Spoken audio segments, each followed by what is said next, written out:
have a pretty interesting idea I wanted to share, which is the BBC Symphony Orchestra inside the VCV Rack. You need two things to pull this off. One is host module. It's a premium module you can buy on VCV Rack website. It allows us to host any VST plugin in VCV Rack, so we need that. And the second thing you need is actual plugin, which in this case is BBC Symphony Orchestra library by Spitfire Audio.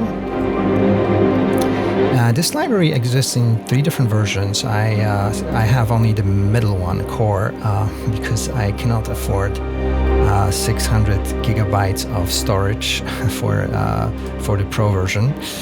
It's not in my current storage budget.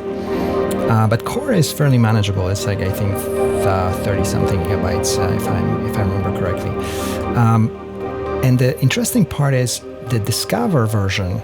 You can actually get it for free if you are willing to wait for 2 weeks.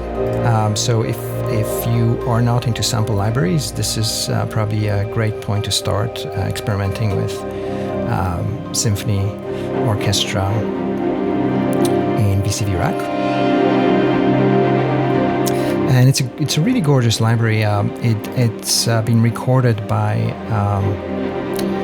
actual BBC Symphony Orchestra musicians in their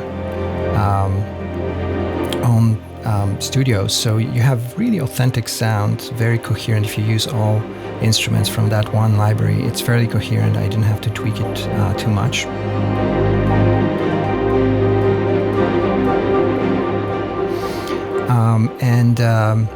I will give you a quick walkthrough to share how I put this all together.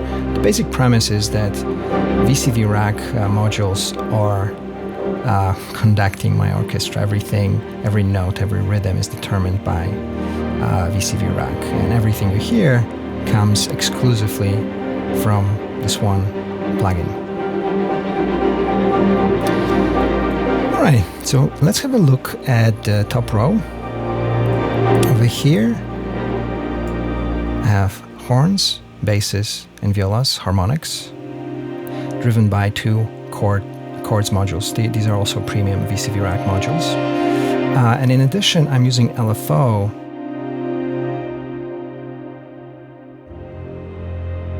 to drive those dynamics inside the plugins. As you can see, this fader determines crossfading between different layers of samples. Normally it's driven by modulation wheel.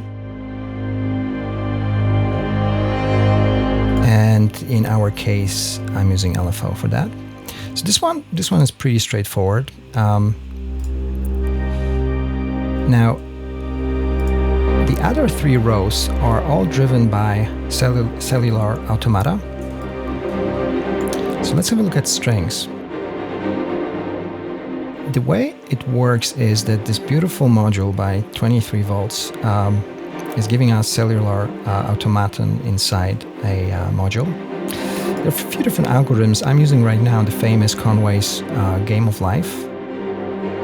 And the way it works is that whenever one of those cells fires up, we will have a gate over here, so you can really directly get those outputs. So now I'm taking an entire row of 6 of them, packing them into polyphonic cable, and then I will use it to literally trigger different notes within the plugin. The notes are fixed, so there are 6 notes that are determined through quantizer and this Polycon bog audio. So it's very simple, as you can see. But the idea is that I have one section per row. So the top one is violin 1s, the second one is violin 2s, then we have violas and cellos. So let's see.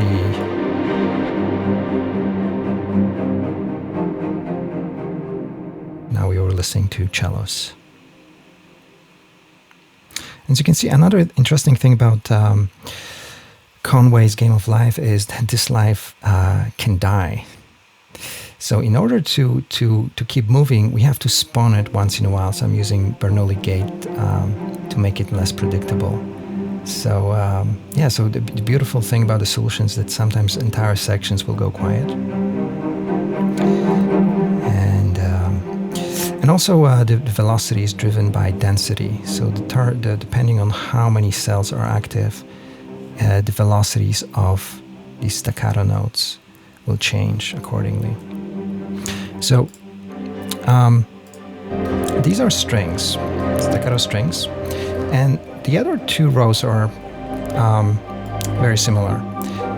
In the second one, I have woodwinds. So the top row is flutes, then we have oboes, clarinets, and bassoons.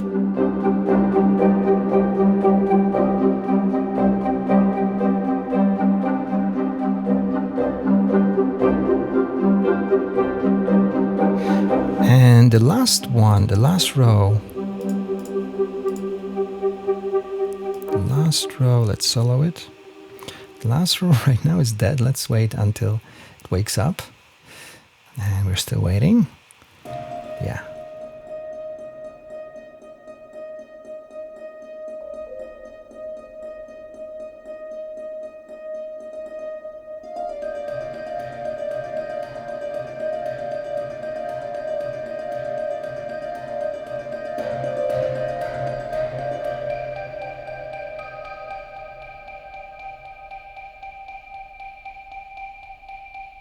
Also notice that to organize it rhythmically, I also have a clock divider. So different instruments will have slightly different rhythmic gating here.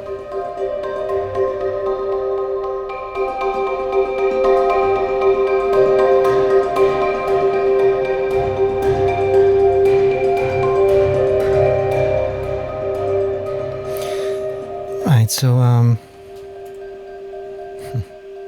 so that's my orchestra here, and you know what, I think what I'm going to do is I'm going to turn off the lights, and if you want to listen to this patch without any comments, I will just leave it for a while. Thank you.